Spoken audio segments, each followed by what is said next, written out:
All right. So, as someone so astutely recognized, it is the fifth Wednesday, which means it is Convergence of Prophecy. And as I'm researching this and putting the notes together, I realize that there has to be a part 1 and a part 2 to this. So you're just going to get a little taste of it tonight. But our text for tonight is found in Revelation chapter 13, if you want to turn there. Now, I'm not going to exegete this passage of Scripture, but we are going to pull out some verses, especially the last 7 verses, and we're going to dig into those both this Wednesday, which is a Convergence of Prophecy, and then the third Wednesday of next month, which is a Convergence of Prophecy. August is here already. Before you know it, we'll put the Christmas decorations up. So Revelation chapter 13.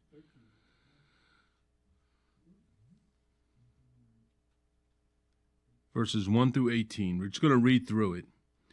And I saw a beast rising out of the sea, with 10 horns and 7 heads, with 10 diadems on its horns and blasphemous names on its heads. And the beast that I saw was like a leopard. Its feet were like a bear's, and its mouth was like a lion's mouth. And to it the dragon gave his power and his throne and great authority. One of its heads seemed to have a mortal wound, but its mortal wound was healed. And the whole earth marveled as they followed the beast. And they worshipped the dragon, for he had given his authority to the beast, and they worshipped the beast, saying, Who is like the beast, and who can fight against it? And the beast was given a mouth uttering haughty and blasphemous words, and it was allowed to exercise authority for 42 months, or 3.5 years. It opened its mouth to utter blasphemies against God, blaspheming his name and his dwelling, that is, those who dwell in heaven. Also it was allowed to make war on the saints and to conquer them. And authority was given it over every tribe and people and language and nation, and all who dwell on the earth who worship it. Everyone whose name has not been written from the foundation of the world in the book of life of the Lamb who was slain. Anyone has an ear, let him hear. If anyone has to be taken captive to captivity, he goes. If anyone is to be slain with the sword must he be slain. Here is a call for the endurance and faith of the saints. Then I saw another beast rising out of the earth, and it had 2 horns like a lamb, and it spoke like a dragon. It exercises all the authorities of the first beast in its presence, and makes the earth and its inhabitants worship the first beast, whose mortal wound was healed. It performs great signs, even making fire come down from heaven and earth in front of people, and by the signs that it is allowed to work in the presence of the beast, it deceives those who dwell on earth, telling them to make an image for the beast, that it was wounded by the sword and yet lived. And it was allowed to give breath to the image of the beast, so that the image of the beast might even speak, and might cause those who would not worship the image of the beast to be slain. Also it causes all, both great and small, both rich and poor, both free and slave, to be marked on the right hand or the forehead, so that no one could buy or sell unless he has the mark, that is, the name of the beast or the number of its name. This calls for wisdom. Let the one who has understanding calculate the number of the beast, for it is the number of a man, and his number is 666. Lord, we lift this study up to you this evening, and pray, Lord, that you would open our eyes to what you have here tonight. We ask it in your name. Amen. So the beast rises out of the sea. Sea represents humanity. It represents man. It represents the masses, the population. So he comes up, and that first beast is the Antichrist. He has great power, which is represented by the 10 horns. And he's leading either a 10 individual nations, or a 10-nation federation. But in keeping with the theme of tonight's message, which is AI in the end times, what if these weren't kings? What if they weren't prime ministers or presidents? What if they were the oligarchs? Been hearing a lot about that word lately, right? In a negative light, by the way. Now, an oligarch is a very rich business leader with a great deal of political influence. And it really, the term came into being around the time when those oligarchs benefited from the privatization of the state-run industries after the collapse of the Soviet Union. They just got rich off of it. So I want to dig in a little deeper into those 10 horns, whom we've always been taught were political leaders of nations, right? But I want to give you a different viewpoint on this, different way to look at this, because perhaps they are the world's elite billionaires. They are the Bill Gates, the George Soroses, the Jeff Bezos, the Mark Zuckerbergs, and the Elon Musks of the world. So Revelation 17, verses 12 through 13 says this, "And the 10 horns that you saw are 10 kings who have not yet received royal power, but they are to receive authority as kings for 1 hour together with the beast. These are of one mind, and they hand over their power and authority to the beast." Now, that word for king is basilos, and it's derived from the Greek word basic. And so it carries with it a notion of a foundation of power, right? So notice they have not yet received. They weren't already established kings or prime ministers. They'll receive their power from 1 hour. Now, the New Living Translation translates these verses, 10 kings who have not yet risen to power. They will be appointed to their kingdoms for one brief moment to reign with the beast. They will all agree to give him their power and authority. The NIV translates this as 10 horns you saw are 10 kings who have not yet received the kingdom, but who for 1 hour receive authority as kings along with the beast. They have one purpose and will give their power and authority to the beast.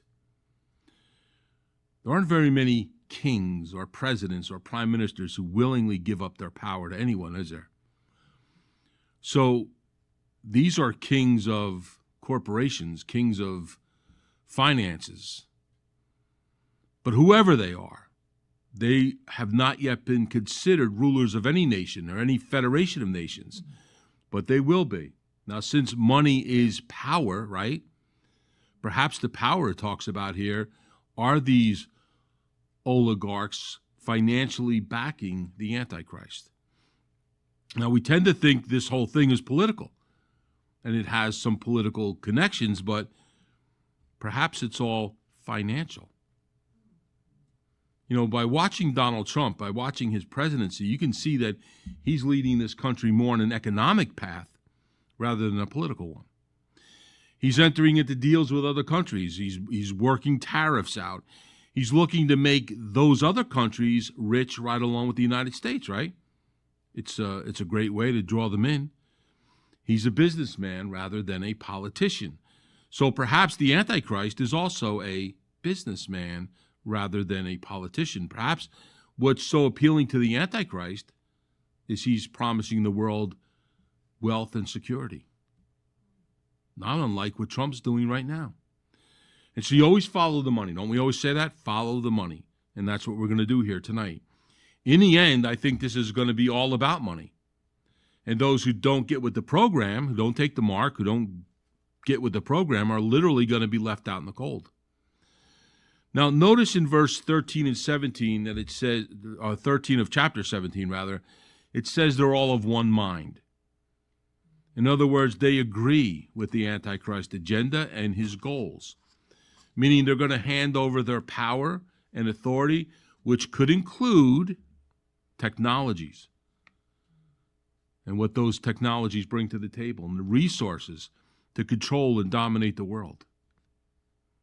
Because without the technology that we have today, without Starlink, without brain chips, without biometrics, without the Internet of Things, IoT, or the Internet of the Body, IOB, without transhumanism, Revelation 13 is not possible.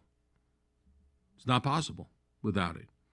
And so we're going to dig into those terms in the second part of this message, which means you have to come back at least the third week in August anyway. But first, I want to take a closer look at Revelation 13. The dragon gave his power and his throne with great authority. One of its heads seemed to have a mortal wound, But its mortal wound was healed, and the whole earth marveled as they followed the beast. They worshipped the dragon, for it had given his authority to the beast, and they worshipped the beast, saying, "Who is like the beast, and who can fight against it?" Perhaps the beast, and I'm not saying that the AI is the Antichrist, but perhaps the beast or the power behind it is AI. Who can escape that? Matter of fact, next time we delve into this, you're going to hear Elon Musk say that it's an immortal dictator who you cannot escape. AI, that's what he calls AI. So this dragon, of course, is Satan, and he is the true driving force. He is the power behind the Antichrist. He's also the driving force and power behind AI. So the Antichrist is mortally wounded somehow. Perhaps it's an assassination attempt, right? You do not normally recover from a mortal head wound, do you? So imagine President Kennedy being shot in the head from the grassy knoll. Notice what I did there? And he suffers a mortal head wound. He's taken to Parkland Hospital, and then later that afternoon he gives a press conference. It's impossible. It's impossible. But that's exactly what we're talking about here. He is shot in the head and mortally wounded, and somehow comes out of that. Now, Satan does not have the power to give life or create life. But the Antichrist somehow miraculously recovers. And it could be just that. It could be a miracle of God, since God's not done with him yet, right? He has work to do. Or it could be technology-driven. I asked AI if a complete head transplant could be possible in the future. This was its response. Well, not currently possible. Head transplants are theoretically conceivable. With significant advancements in medical science and technology, though ethical and practical challenges remain. So, if significant advancements in medical science could make it possible, then perhaps he receives a head transplant. A healthy head on his healthy body. I'm just throwing it out there. But I wonder if the Bible has anything. Listen, knowledge would have to increase exponentially for this to happen, right? We don't have the technology currently, although I watched a video with a doctor in Britain, and they actually figured out a way to do this on humans. They have never done it on a human. They've done it on animals. And we're going to show a video here in a little while of a successful head transplant. But I wonder if the Bible has anything to say about the increase of knowledge. At that time shall arise Michael, the great prince who has charge over your people. And there shall be a time of trouble such as never before been since there was a nation till that time. But at that time your people shall be delivered, every one whose name shall be found written in the book. And many of those who sleep in the dust of the earth shall awake, some to everlasting life, and some to shame and everlasting contempt. Those who are wise shall shine like the brightness of the sky above, and those who turn many to righteousness, like the stars forever and ever. But for you, Daniel, shut up the words and seal the book until the time of the end. Many shall run to and fro, and knowledge shall increase. So the way that you know that we are absolutely living in the end times is, and it is the end times because it's described as a time of trouble, such as never been since there was a nation till that time. So we know it's talking about the tribulation. So the way you know that that's close is the fact that people are running to and fro. Today, you could fly from the United States of America to Israel within about 11 hours. So you could leave Newark Airport at 6 a.m. and be in Israel the same day. I can leave my house at 6 a.m. in the morning and drive for 4 hours and be in Virginia by 10 a.m. So the point is planes, trains, and automobiles have enabled us to run or travel to and fro like never before in history. What about knowledge? Has that increased? The Hebrew word for knowledge is doth, and it means to be acquainted with or to be aware of. But has it increased since the time of Daniel? Richard Werman claimed in 1989 that one copy of the daily edition in the New York Times probably contains more information than a normal person in the 17th century England would encounter in an entire lifetime. William Buckminster Fuller, a renowned 20th century inventor and visionary, developed the concept of knowledge doubling curve. He noticed that up to the year 1900, human knowledge doubled approximately every century. So every 100 years, human knowledge would double. By the end of World War II, knowledge was doubling every 25 years. Today, different types of knowledge had different rates of growth. For example, nanotechnology is doubling every 2 years, yet clinical knowledge is doubling every 18 months. On average, human knowledge is doubling every 13 months. So what does the future hold if it keeps doubling like this? Well, according to IBM, at this pace, we could ultimately increase the doubling of knowledge in less than 24 hours. So every day, knowledge will increase by double. That means there's been a transition from linear growth, which is the knowledge went from increasing and decreasing at a constant rate, right, to exponential growth of human knowledge, which is what we're experiencing today. Just look at it. That cell phone you have in your pocket contains more computing power than an entire building at MIT back in the 60s. So they could one day have the technology to completely do a head transplant. Just so you know, as I said, they've tried this on animals unsuccessfully, but the technology it's not here yet, but it's very close. And so as the knowledge increases, especially through AI, the day could come when a complete head transplant is possible. But I just want you to know that the Martians already have this technology.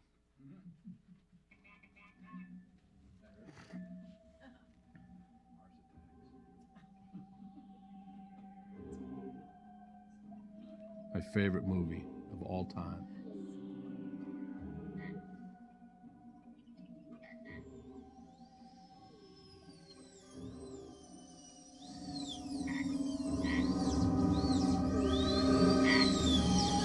At least he's wearing a mask.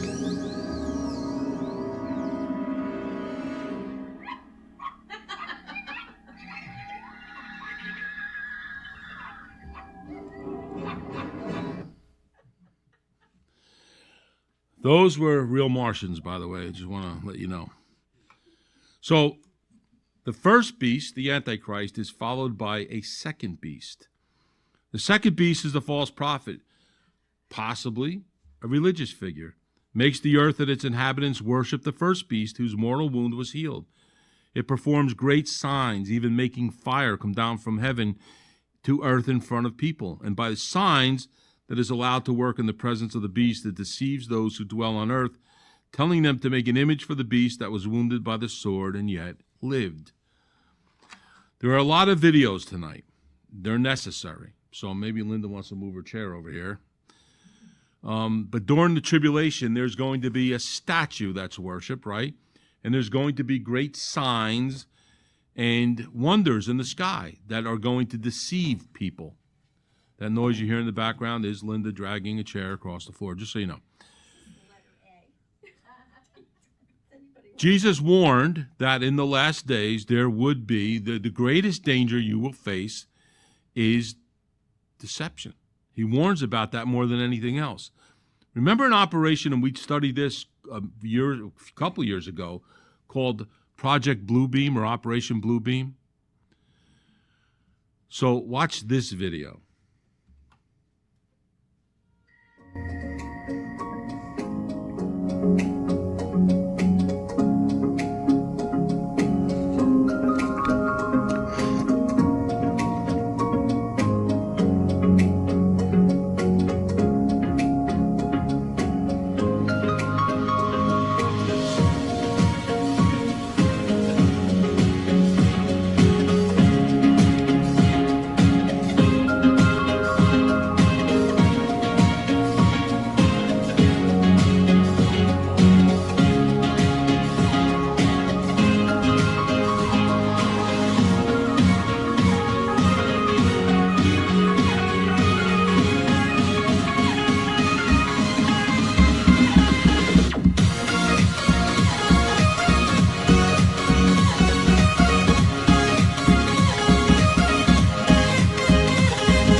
fly, but it's no use, 'cause you can't stop it from shining through.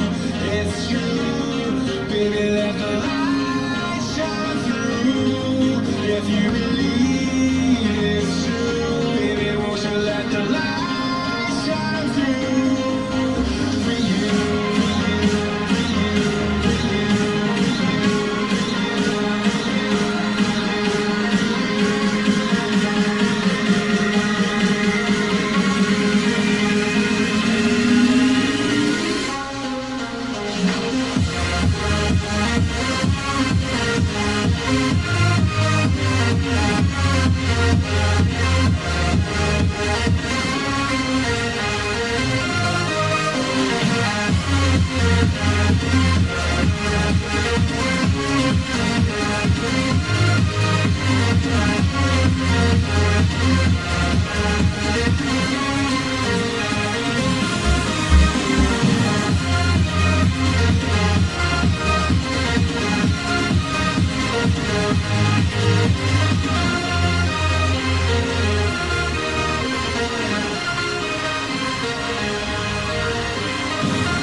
So, every animal you saw was a hologram. Matter of fact, everything you saw in that video was a hologram except for the people. Now, that was produced in 2020, 5 years ago. Technology has increased exponentially since then. We now have, the thing about a hologram is you could put your hand through it, right? It's not real. You can tell it's not real. But the technology keeps increasing. And so here we're at in just 1 year later, 2021.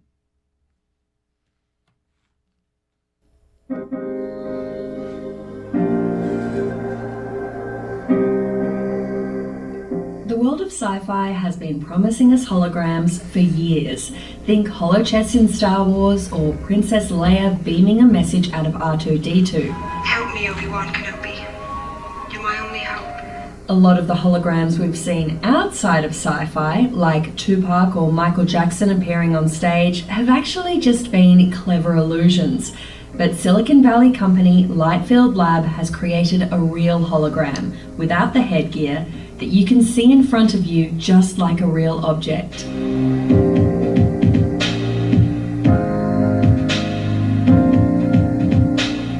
I'm here at Lightfield Lab in Silicon Valley, ready to see a concept known as solid light. They're pitching this as a genuine hologram. This isn't virtual reality, this isn't augmented reality, this isn't a picture of Tupac on a stage.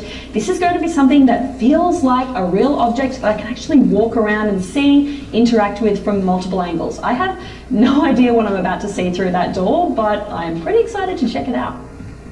Unlike other technologies, solid light doesn't rely on spinning volumetric displays or reflections projected up onto angled glass. Instead, Lightfield Lab says this technology is the highest resolution holographic display platform ever designed. A light source sends light through a multi-layered piece of polymer known as a phase guide that steers and focuses the light into mid-air, essentially creating a hologram in the space in front of you. The result is what Lightfield Lab calls a solid light object that moves, refracts, and reflects in physical space. Seeing it with my own eyes, I realized the solid light name makes sense. At first, it looks like you should be touching something solid, even if it's just a screen or a piece of reflective glass. But I was just passing my hands through light. So I'm in front of the solid light demonstration now, and it looks probably to you like I'm just watching a TV screen, that I'm just standing in front of a flat display, but it's actually a hologram. Sorry, I just had to wait for the chameleon to catch a fly there. It feels like it should be about here. This is where it should feel like I'm touching a screen, but there's nothing here. And if I put my hand further through, it's like I can still see the animal, but my hand is passing through it. I'm 6 inches into this box and I can't feel anything, it's just air. So what should feel like a flat screen here, maybe I'd be touching the very front of the animal right here. I'm able to actually pass through it, and it looks like it should be fairly solid, but it's not. It's just thin air. And the coolest thing is, I mean, my glasses do look great, but these aren't 3D. These are just because I have bad eyesight. So if I take them off, with or without glasses, it's exactly the same. It's just, it's pretty crazy. No headset, no 3D glasses, and no screen. One of the coolest demos I saw was using a magnifying glass to actually magnify the hologram, just like it was a real object. I didn't just see a close-up of a display like I would with a two-dimensional screen. The hologram I saw was about 10 inches across, and it was being generated by a single solid light panel, though you don't actually see that panel in the installation. Lightfield Lab says each one of those 28-inch diagonal panels generates an effective density of 10 billion pixels per square meter, and they can be scaled up, potentially using multiple panels to make a massive wall. Unlike other light effects that use forced perspective to create the illusion of dimensions, you can still see the same hologram from multiple angles without any distortion, kind of like you'd see a real object. So I'm standing here about 1 meter or 3 feet away from the display, or the kind of the demonstration. This is where the Lightfield Lab team says that's kind of the optimal viewing angle. And if I walk around, it's pretty amazing. You walk around and it's not like, maybe another display where it starts to look warped or a weird angle because it's designed just to be viewed in this one spot. Of course, the magic here really comes when you see it with your own eyes. We saw this hologram in a small room, and it's hard to capture the full effect and play it back on a 2D screen. But this is just the beginning. Lightfield Lab says you'll be able to see this tech out in the real world as early as next year. The company has financial backing from the likes of Samsung, Verizon, and Comcast NBC Universal, and says it already has alpha partners that are planning to use the tech to create their own hologram displays.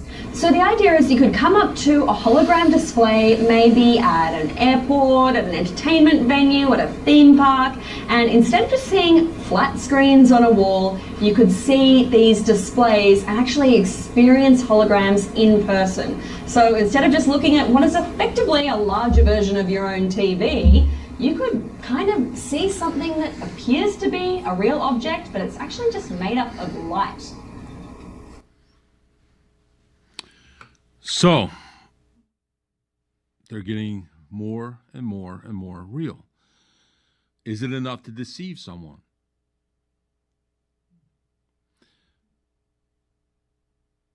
And we're talking about signs in the sky, right? These are holograms, like a hologram zoo, or it was pretty cool in the mall where they could show animals, or in that gymnasium where that whale came up through the floor, looked like, right? And the kids were just, if you heard the sound of that, they were just amazed by this. But what about projecting this stuff in the sky? We have another video. We have a lot of videos tonight. We're almost to the end.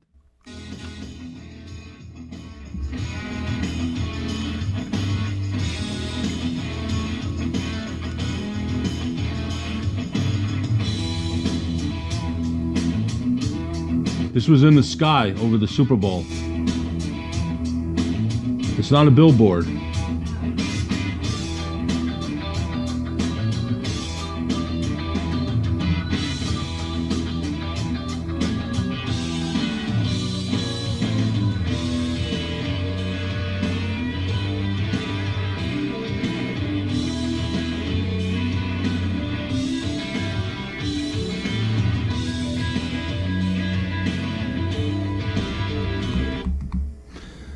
So, those are holograms projected in the sky. The sky is actually the screen. So, how does that happen? That's where Starlink comes in. And we're going to talk about that more next time we delve into this. But Starlink, AI, all of this is a very important part. It plays a very important role in the Antichrist kingdom. But among I mean, satellites do a lot more than just spy or predict weather or any of those types of things. They're also known as, and the title of that particular one, Sky Projection, is very apropos because the holographic projections that you see are called strategic perception management. And they could turn the whole night sky, as you saw, into one LCD screen.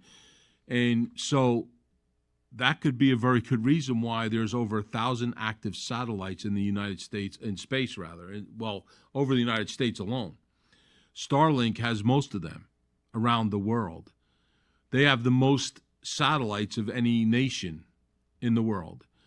And they are not just for weather. They're not just for spying. These satellites, as you saw, have the capability of beaming images off of each other to create a 360 Disney-like movie theater. So you can actually watch a movie. It would be like going to your friend's house on a summer evening and we did this for men's a couple years ago when we had Meat Fest. John brought out a projector and had a sheet hanging on his fence and was projecting the game on the sheet. And this is a very similar technology. But a lot of these holograms are outmoded. They're just fun stuff. You know, they're kid stuff, a lot of this. A lot of them don't project full sound. A lot of them don't look real. You're going to see a video here in a little while that looks a little bit more real. But I want to read you something out of a 1990 Air Force manual on enemy perception management. Now, you can't find this link anymore, but this guy actually pulled off a part of this and had it on the internet. The holograph projector plays a three-dimensional visual image of a desired location removed from a display generator. The projector can be used for psychological operations and strategic perception management. It is also useful for optical deception and cloaking. Notice the words optical deception, right? And cloaking, providing a momentary distraction when engaging an unsophisticated adversary. It has the capabilities for precision projection of these dimensional visual images into a selected area. And so it supports PSYOPs and it's strategic deception management and provides deception and cloaking against optical centers. So many countries have been working on this very technology for years. In March 31st, 1997, in an issue of Defense Week magazine, there was an article that was titled Computer Warfare. And so the United States Air Force would be responsible for something they're calling future war tactics, which would include the use of holograms. The article described a quasi-computer warfare or psychological warfare operation which was conceived during the Gulf War for weaponization in space. It stated that holograms of this sort would include the projection of a three-dimensional holographic image as decoys, including the appearance of an angry god over the battlefield. The suggestion was made during the Gulf War to project an angry Allah into the sky to command the Iraqis to stop fighting and surrender. Back in 1997, that would have had quite an impact, wouldn't it? The idea was dismissed, obviously, but it was certainly not forgotten. And so perhaps Space Force, there's a lot more behind that than just defense of space, right? Now, this next video is just how far this technology is coming.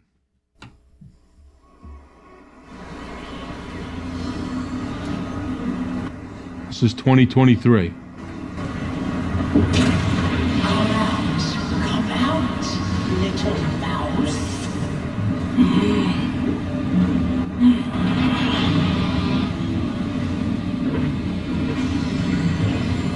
This is in the skies over Los Angeles.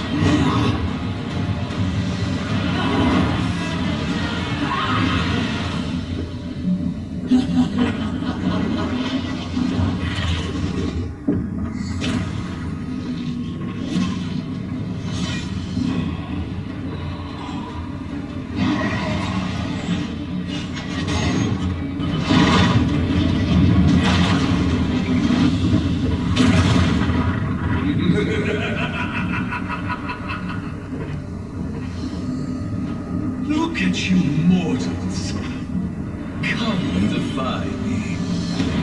If you